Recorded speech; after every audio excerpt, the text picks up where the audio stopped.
So this is going to be another movie review. This one's called Snow Dogs,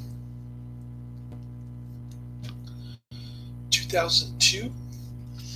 I hated this flick. I'm giving it 1 out of 5 stars. This is going to be another Disney family comedy. I didn't laugh once.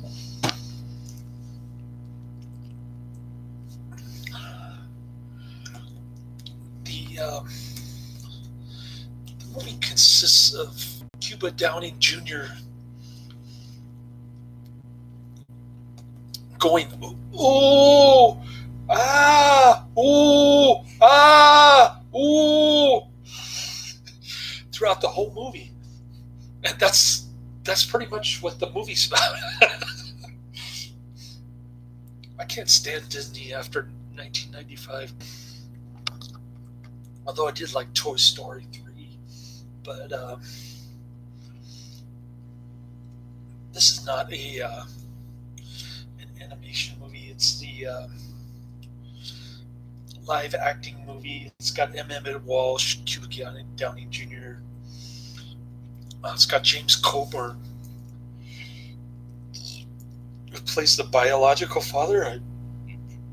I guess it's confusing because the picture shows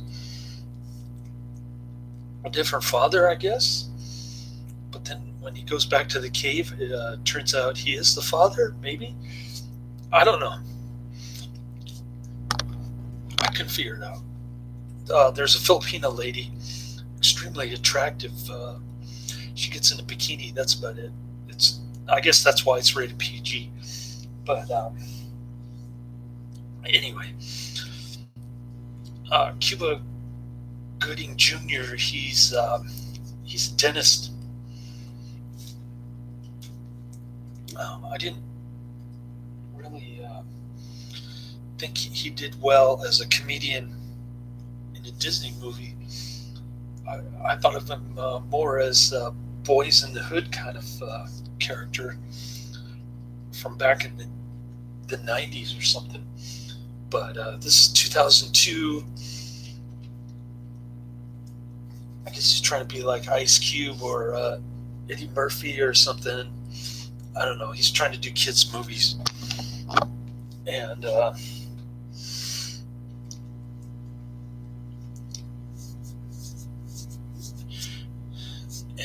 I didn't laugh a single time in this movie. Okay, he's a dentist in Miami. He finds out that he's adopted, and there's some kind of will from his biological mother who lived in Alaska. So he goes up to Alaska, and he learns how to mush dogs, snow dogs. He's got a Filipino girlfriend there. They like to hang out in the wilderness. So I thought I was going to be sick with the grizzly bears and the environmentalist theme. Really being out in nature and all of that hokey stuff that you see in these kind of films, like Free Willy 2, the adventure home kind of theme. And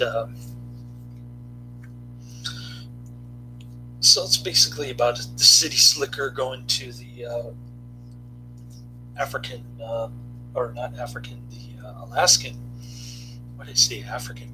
The Alaskan frozen tundra. It was actually filmed in Canada, not Alaska. So they filmed it in Calgary, Alberta, I think, if I'm not mistaken.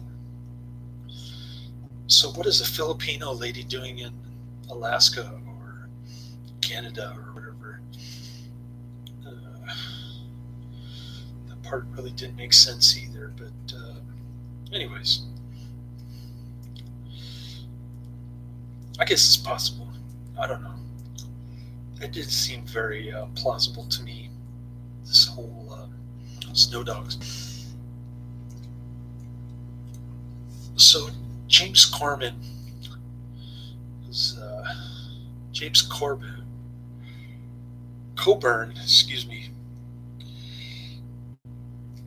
Okay, so it was filmed in Canmore, Alberta, Canada. I don't know where that is, but it was a pretty big smash hit. It was even bigger than Racing Stripes. Had a budget of $33 million, which is a lot, and box office of $115 million. So that did pretty good. So Cuba Gooding inherits the little cabin that his biological mother was living in, and James Coburn is trying to buy the dogs off of him. But then his Filipino girlfriend lets him in a little secret that James Coburn is actually the father, the biological father. So he believes that.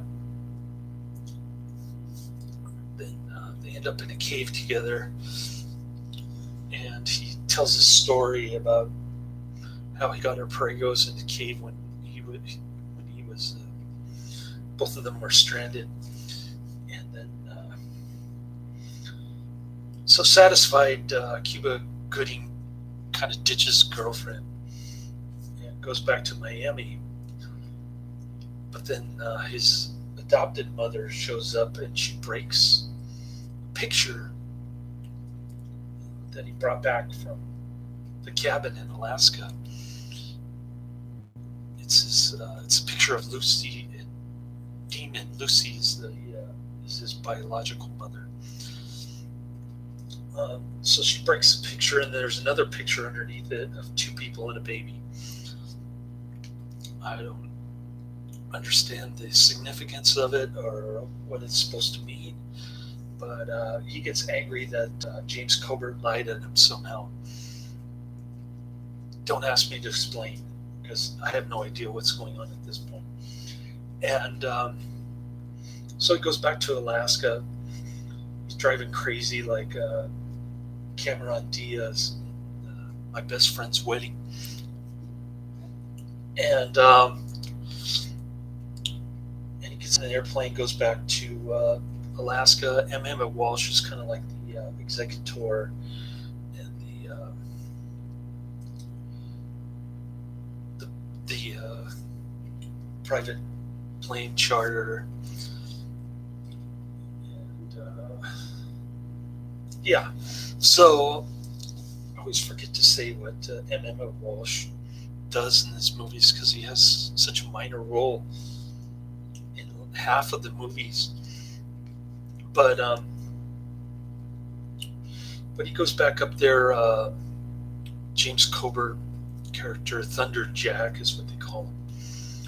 He's stranded. He's camping out in the cave. He's freezing to death.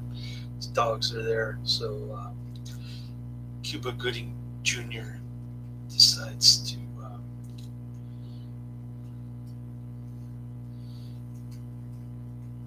his name is Ted, by the way. So Ted goes back to rescue James Coburn from the cave, and they cross the finish line together after almost falling off a cliff. So it's mostly Cuba Gooding Jr. just rolling down hills, going ooh, ah, ooh, oh, ah, ooh, ah, whoa, that kind of thing, and then them falling off a cliff. Lots of special effects, lots of wilderness cinematography. Not up my alley by any stretch of the imagination. And it's Walt Disney. It's 2002, so you can't really expect much. I actually like Racing Stripes better. Emmet Walsh had a bigger role, I think, in that one. He's just kind of pops his head in. And it's got Michael Bolton. This is a cameo for no apparent reason. Just cross-marketing, I guess. And yeah, it's pretty boring, lame. I just didn't find any redeeming qualities in any of the characters. The Filipino lady is kind of she runs a bar and she's like beating up on these guys and stuff. Wow, like that's supposed to be somebody that I could clearly relate to. I don't know.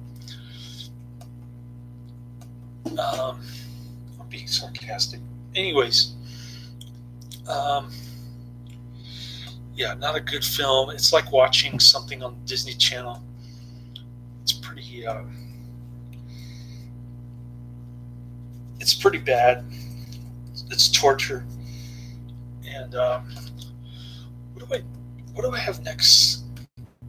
Coming up next, I've got Drag Strip Riot, which I started watching.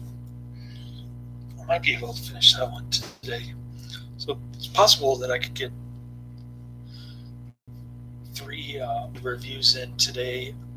I just got to take a little nappy poo. And the red line's starting to wear off from 5 a.m.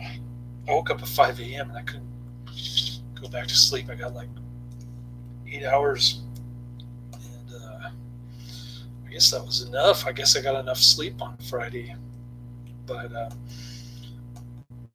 in terms of Netflix, Tuesday I should have The Pope of Greenwich Village. And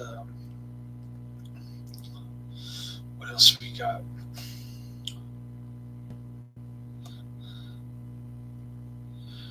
Here we go.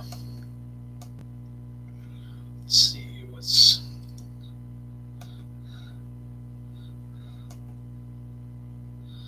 Okay.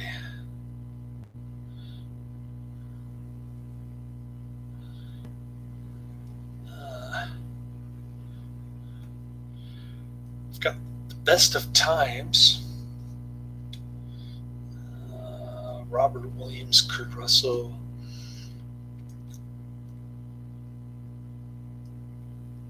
Some kind of sports thing. Haunted Honeymoon.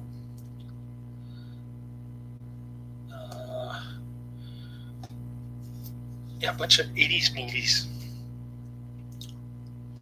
1984, 1986. Gene Wilder, Gilda Radler, Dom DeLuise. A comedy chiller. So I guess it's supposed to be a horror comedy kind of thing. Gene Wilder and Dom DeLuise in his famous cross-dressing role. Looks pretty ridiculous, like Young Frankenstein kind of thing. But anyways, I'll be watching those next week. This week I got AIP stuff, or today I should say, since it's the end of the week, Sunday, at least in my country. I don't know about yours, but Drag Strip Riot I got coming, and what comes after Drag Strip Riot? I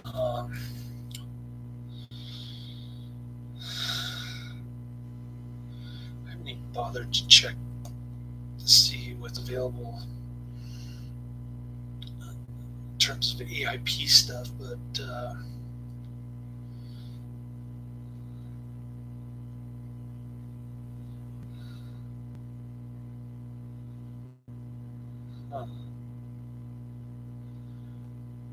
got Attack of the Puppet People. Is that even something that's available? Let's see. I'm curious now. I want to see if it's if I type Attack of the Puppet People, does it come up?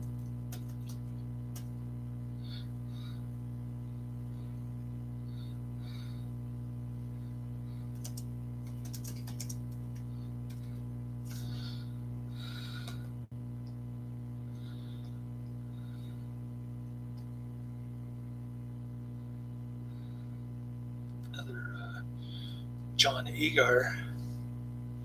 Yeah, 1 hour 19 minutes. I don't think I'll be able to finish it, but maybe I can start watching it. We'll see. So that's the end of my review. Not recommended. Don't check it out. Skip it. And I put all the actors' names, including Michael Bolton, who's not really an actor. He just had a couple lines and munching on one of Cuban Gooding Jr.'s cookies. Cuba Gooding Jr., he likes to dream and fantasize a lot. And so there are a couple of dream sequences where he's stuck in Alaska,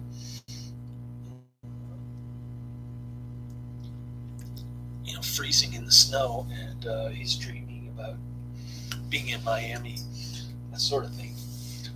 So that's about it. I don't have anything further to say about this movie.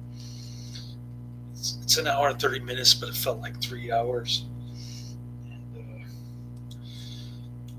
it's like turning on the Disney Channel if you have cable and just sitting and watching it at the dentist's office. Ironically, they play Disney Channel, at least the one that I used to go to before the COVID-19 scam. And